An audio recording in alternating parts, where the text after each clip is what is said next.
culto a los dioses de la aurora. Y cuando se festejaba cada nacimiento con fiestas místicas, trascendentales, si ustedes desarrollaran en forma eficiente la facultad de la imaginación, no solamente podrían recordar sus vidas anteriores, sino comprobar en forma específica lo que aquí, con claridad completa, estoy expresando didácticamente. Mas la imaginación en sí misma y por sí misma no es más que el primer escalón, un segundo escalón más elevado nos lleva a la inspiración. La facultad de la inspiración nos permite platicar cara a cara con toda partícula de vida elemental. La facultad de la inspiración nos permite sentir en nosotros mismos el palpitar de cada corazón.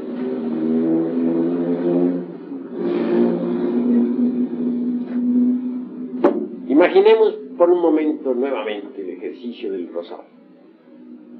Si después de todo, si concluido el meditar en el nacer y en el morir del mismo,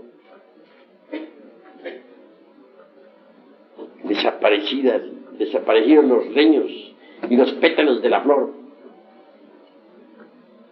queremos saber algo más, necesitamos de la inspiración. Ha nacido la planta, ha dado frutos, ha muerto, y después de todo, ¿qué? Entonces necesitamos de la inspiración para saber cuál es el significado de ese nacer y de ese morir de todas las cosas. La facultad de la inspiración es todavía más trascendental y necesita un gasto de energía mayor. Se trata de dejar a un lado el símbolo sobre el cual hemos meditado. Se trata de capturar su significado interior. En esto se necesita de la facultad de la emoción, del centro emocional. El centro emocional viene, pues, a valorizar el trabajo esotérico de la meditación. El centro emocional nos permite sentirnos inspirados. Y luego, inspirados, conoceremos el significado del nacer y del morir de todas las cosas. Con la imaginación podríamos verificar la realidad de la existencia anterior. Con la inspiración podríamos capturar el significado de tal existencia,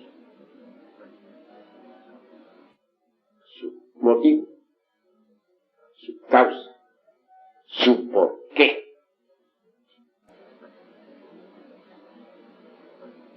La inspiración, pues, está un paso más allá de la facultad de la imaginación creadora. Con la imaginación podemos verificar la realidad de la cuarta vertical. Pero la inspiración nos permitirá capturar su honda significación.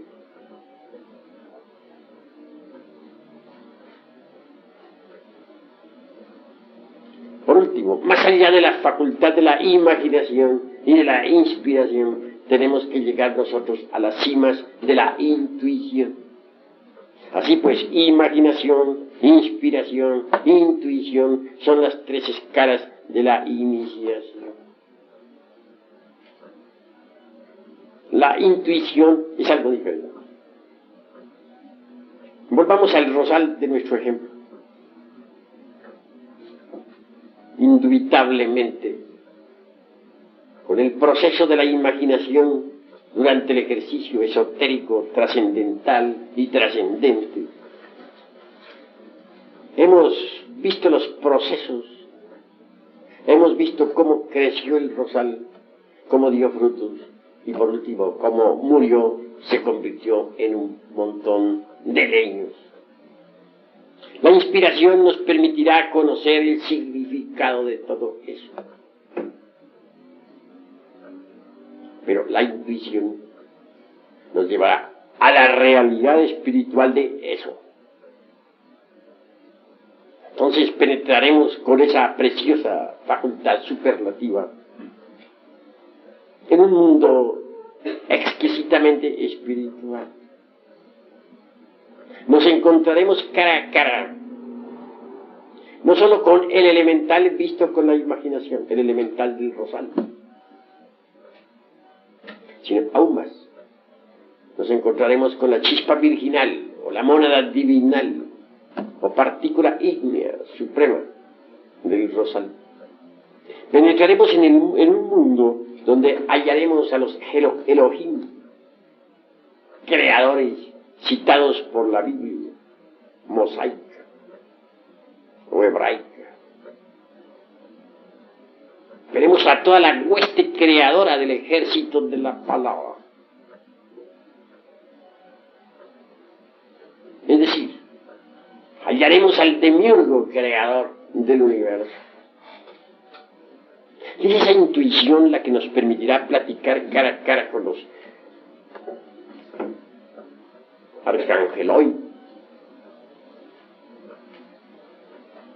con los tronos, que ya no serán para nosotros una mera especulación o creencia, sino una realidad palpable, manifiesta. La intuición podrá permitirnos el acceso a las regiones superiores del universo y del cosmos. Por medio de la intuición podremos estudiar cosmogénesis, antropogénesis, etc. La intuición nos permitirá penetrar en los templos de la fraternidad universal blanca, en los templos de los Elohim, o Prajapatis, o Kumaras, o tronos. La intuición nos permitirá conocer la génesis de nuestro mundo. Con la intuición podremos asistir a la aurora misma de la creación. Saber, no por lo que haya dicho alguien, sino por vía directa, cómo surgió este mundo de entre el caos, en qué forma fue creado, de qué manera hizo aparición dentro del concierto de los mundos.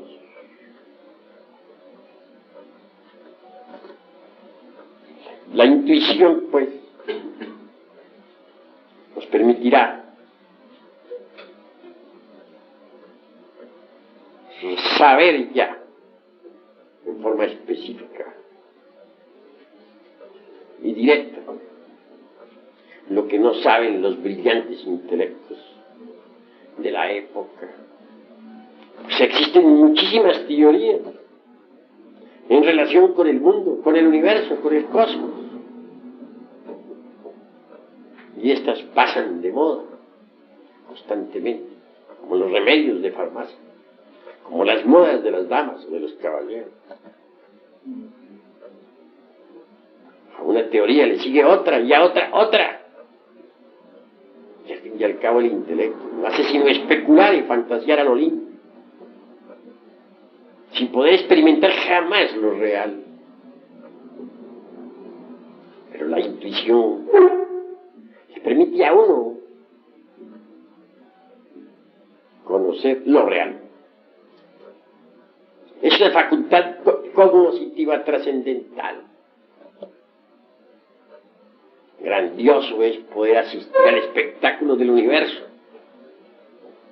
sentirse uno por un momento aparte de la creación, mirar el mundo como si este fuese un teatro y uno un espectador. Evidenciar como un cometa sale del caos, surge pues del no ser, que es el real ser, cualquier unidad cósmica. Es la intuición la que le permite a uno saber que la Tierra existe por el karma de los dioses y que si no, no existiría. Es la intuición la que le permite a uno verificar el crudo realismo de tal karma. Ciertamente, aquellos Elohim, Prajapatis o ángeles, que en su conjunto constituyen lo divinal, actuaron en un pasado ciclo de manifestación, mucho antes de que la Tierra y el sistema solar hubieran surgido a la existencia. Veamos un caso muy simpático. Mucho se discute sobre la Luna. Piensan muchas gentes de que este es un pedazo de tierra lanzado por la fuerza centrífuga del universo al espacio. Algo así como quien dispara un cohete atómico. Mas la intuición le permite a uno verificar las cosas en forma completamente diferente. La intuición le permite a uno saber que la Luna es muchísimo más antigua que la Tierra. Por algo es que nuestros antepasados de Anáhuac decían la abuela Luna. Ella es obviamente nuestra abuela. Ella es la madre de la Tierra y la Tierra es la madre de nosotros, total es nuestra abuela. Conceptos sabios de Anáhuac.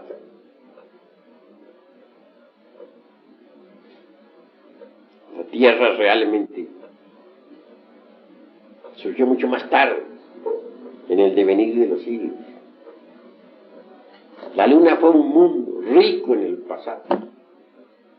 Tuvo vida mineral, vegetal, animal, humana. Mares profundos, volcanes que hicieron erupción, etc. Los mismos científicos actuales han tenido que rendirse ante la evidencia concreta de que la Luna es más antigua que la Tierra. Aquellos iniciados que cometieron el error de afirmar que la Luna fue un pedazo desprendido de la Tierra, ahora quedaron mal cuando se verificó con aparatos especiales,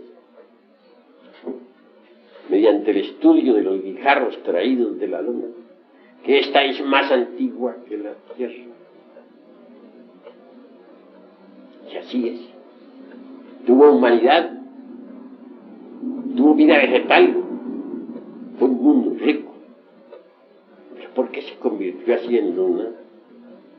La intuición le permite a uno saber que todo lo que nace tiene que morir y que todo el mundo del espacio estrellado a la larga se convierte en una nueva Luna. Esta tierra que nosotros habitamos un día envejecerá y morirá y se convertirá en una nueva Luna. Y hay lunas tan pesadas como por ejemplo la que gira alrededor del Sol Sirio, que tiene una densidad 5000 veces más grave que la del plomo. Así pues, volviéndolo de nuestra luna, diremos que es la madre de la Tierra. ¿Pero por qué hago tamaña afirmación? Por medio de la intuición vemos cómo, después de que aquella vieja luna, nuestra abuela, murió, el anima mundi lunar, crucificado en aquel satélite, se sumergió entre el seno del eterno Padre Cósmico como el Absoluto. Cuando llegó una nueva época de manifestación, después de un largo intervalo, cuando llegó, dijéramos, un nuevo gran día de actividad, esa madre luna, esa anima mundi, reconstruyó un nuevo cuerpo, se reencarnó, formó su nuevo cuerpo, que es esta tierra. Todas las criaturas que otrora existieran en la luna murieron, pero los gérmenes de la misma, los gérmenes de toda vida, vegetal o animal o humano, no murieron. Esos gérmenes proyectados por los rayos cósmicos quedaron depositados aquí en este nuevo planeta. Hasta en los gérmenes de nuestros mismos cuerpos. Por tal motivo, somos hijos de la luna. Ella es la madre de todos los vivientes. Y ella es la madre de la tierra. Cuando uno hace una afirmación de estas, ante un grupo de gentes instruidas,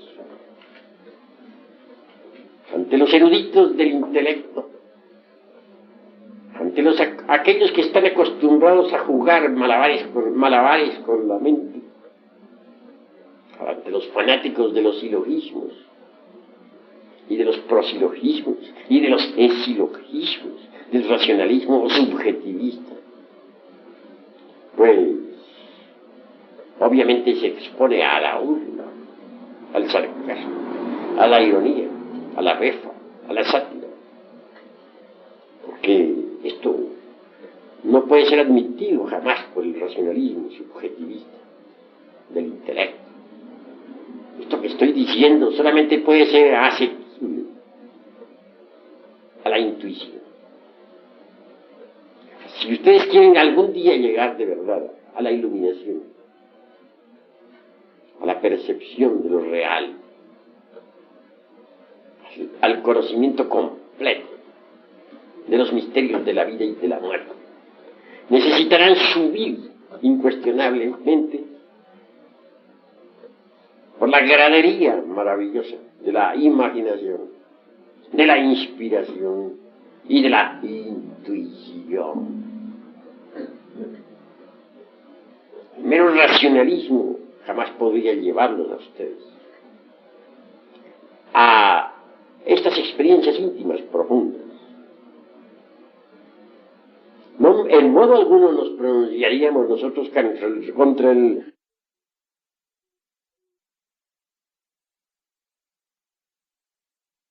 entonces ella resplandecerá abrasadoramente.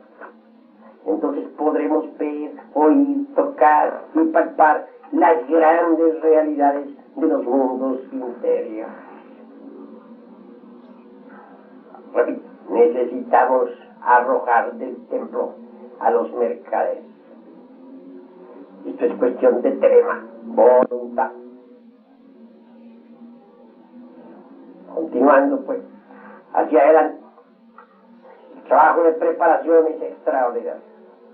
Pues necesitamos realmente trabajar demasiado para poder un día recubrir con nuestra presencia al divino macho hembra, al Elohim interior que emanó un día de la luz increada del espacio abstracto absoluto. Yendo más profundamente a la preparación del templo, diremos que se necesita la fabricación de un cuerpo astral. Eliminar el ego es una parte. Crear los cuerpos existenciales superiores del ser es otra parte. Y sacrificarnos por la humanidad es nuestro deber. Con esos tres factores de la revolución de la conciencia conseguiremos la autorrealización íntima del ser. Con esos tres factores de la revolución de la conciencia nos capacitaremos para poder cristalizar en nuestro interior al Elohim íntimo, al Padre Madre, al Jehová particular propio, al Yo Jefe.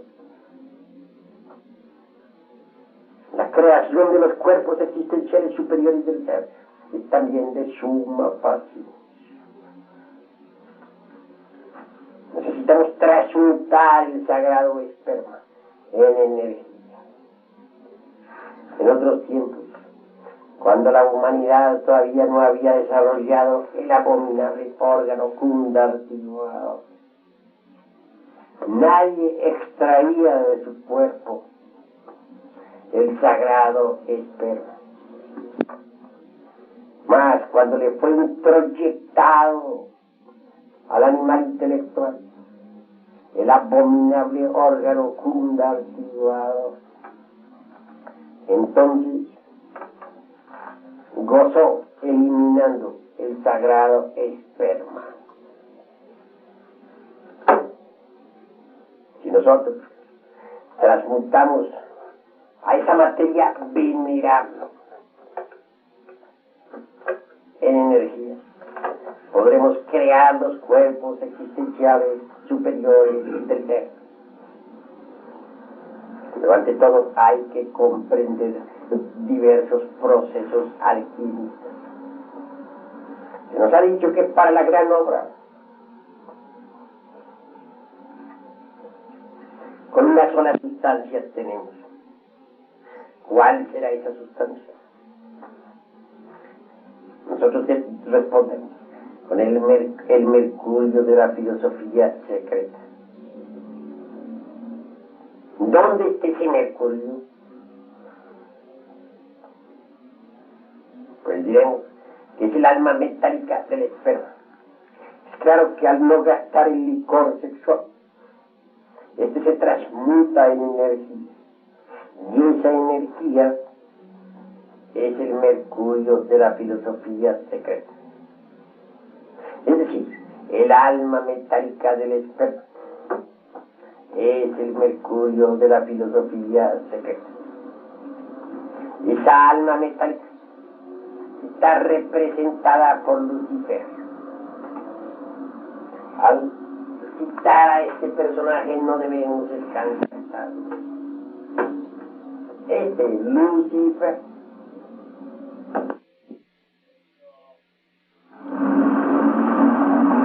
pero no pensemos en un arcángel antropomórfico. Pues Lucifer es muy individual.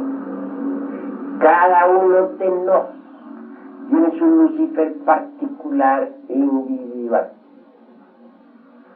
Lucifer es uno de los aspectos de nuestro ser interior. Y en verdad es que el más importante. Es, por decirlo así, el doble de nuestro Logoi interior. El duplicado del tercer Logos en nosotros. La sombra es Shiva, el archihierofante y archimago, que resplandecía, es verdad, abrasadoramente, como arcángel inefable. Era un santo Kumara. Pero cuando caímos en la generación animal, ese, dijéramos la raíz de nuestro ser, o uno de los aspectos más importantes de nuestro ser, por ser el duplicado de nuestro Dios íntimo, cayó de hecho en las tinieblas de este mundo. y se convirtió en el diablo. Hay tantos diablos en la tierra cuantos seres humanos. Cada uno de nosotros tiene su propio diablo. Y este diablo particular de cada uno de nosotros es negro como el carbón y exhala por el órgano conductiguador el fuat negativo, el fuego de la fatalidad, el fuego luciferino. Está en desgracia después de ser la criatura más excelente. Nadie puede reunirlo sino nosotros. Debemos blanquearlo, y eso está escrito. Los alquimistas medievales dijeron: quema tus libros y blanquea el latón. Ya se sabe que el latón es de cobre, y el cobre está relacionado con Venus, la estrella de la mañana y de la hora vespertina. Blanquear el latón significa blanquear a nuestro propio diablo interior para libertarlo. Él, el Prometeo encadenado, un buitre le devora las entrañas incansablemente, el buitre del deseo. Es un coloso, tiene potestad sobre los cielos, sobre la tierra y sobre los infiernos. Pero lo tenemos en desgracia. Si lo blanqueamos, seremos recompensados y con creces. Mas ¿cómo blanquearlo? Eliminando el ego y creando en nosotros los cuerpos existenciales superiores del ser y sacrificándolos por la humanidad. Entre los aztecas, Lucifer parece lanzándose de cabeza al fondo de la vida, símbolo de nuestra caída sexual. Hay algo de novedoso en la doctrina azteca. Lucifer, ciñendo el cordón del penitente Yanacoret. Lucifer haciendo penitencia. ¿Habrán visto algo más extraordinario? Pues bien, hermanos, Lucifer, les dijéramos, la representación de nuestra piedra filosofal. En el fondo es hasta la misma piedra filosofal. Pero está tan relacionado íntimamente con el mercurio de la filosofía secreta que parece como si hubiésemos nosotros pasado por una digresión al hacer nuestra disertación. Mas no hemos pasado por ninguna digresión. Se necesita poner mucha atención. Ya dije que el alma metálica del esperma es la piedra filosofal. Ya dije que Lucifer es la piedra filosofal. Al fin, ¿cuál de los dos es la piedra filosofal? En realidad, de verdad, tanto Lucifer como el alma metálica del esperma constituyen la piedra filosofal. Esa piedra está velada por Lucifer. Bien, en la catedral de Notre Dame de París aparece un ave, un cuervo, con la vista dirigida hacia la piedrecita del rincón.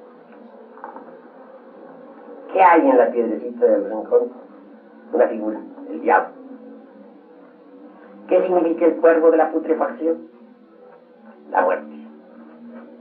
Necesitamos eliminar, matar, destruir el ego animal. Solo así es posible blanquear al diablo que está en el rincón del templo y que desea su liberación. Pues quiere volver a ser el arcángel luminoso de otros tiempos. las almas metálicas del esperma.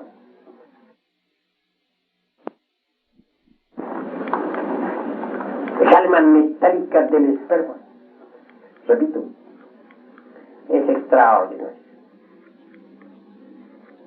Ha emanado del caos, que son las aguas seminales de la vida. A su vez, de esa alma metálica, mediante proyección, se desprende una tercera agua. Es el fluido propiamente energético creador que sube por los canales de ida y pingala hasta el cerebro. Cuando el fuego, el azufre, hace fecundo a ese mercurio, entonces comienza el proceso maravilloso de la iniciación. Pero tengas en cuenta los tres aspectos del mercurio. Primero, como caos metálico, simple esperma. Segundo, como alma metálica o mercurio. Y lo tercero, la tercera agua, fluido aquel maravilloso que sube por los canales de Ida y Pingala hasta el cerebro. Un momento llega, o llegará, en que esa alma, ese tercer aspecto, esos fluidos sexuales, ascendiendo por los canales de Ida y Pingala, sean fecundados por el fuego sagrado. He ahí el ligamen del mercurio y el azufre, en su primer aspecto. Y todo el progreso esotérico de nosotros se fundamenta en los cruces incesantes del mercurio con el azufre. El hidrógeno sexual C12, del cual nos hablan los mejores ocultistas en sellos de Gurdjieff, obviamente corresponde al mercurio mismo, al tercer aspecto, a la tercera agua mercurial. Ese mercurio, al cristalizar en su primer vehículo, que es el astral, lo hace extraordinario y maravilloso. Pero para que ese mercurio tome la forma del cuerpo astral, hay que trabajar. Mediante la transmutación llegará el momento en que ese mercurio tome la figura. Ya provistos de un cuerpo astral, podemos viajar con él a través del espacio infinito. Mucho más tarde, el mercurio viene a cristalizar en la forma del cuerpo mental. Y muchísimo más tarde, en la forma del cuerpo causal. Vean ustedes las tres formas de la cristalización del mercurio. Cuando esos cuerpos existenciales han quedado formados, encarnamos a la alma humana. Pero no basta crear con el mercurio los cuerpos existenciales superiores del ser.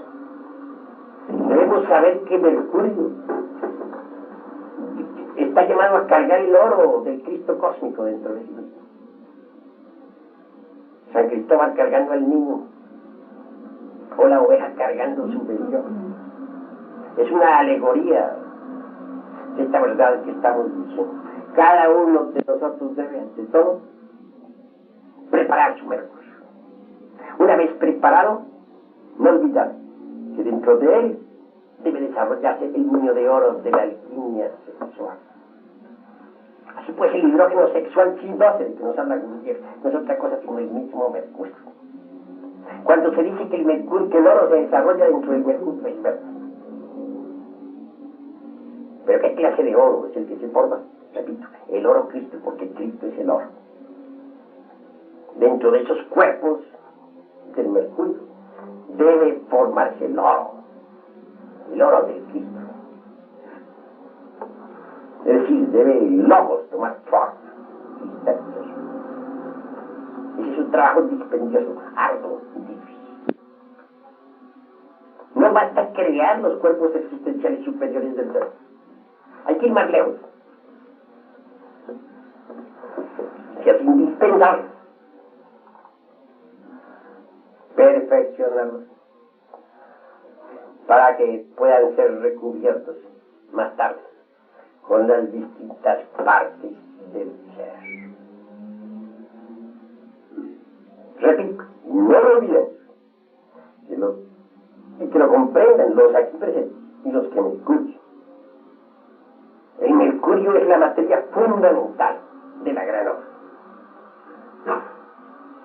Y tiene, ya dije, 3 aspectos.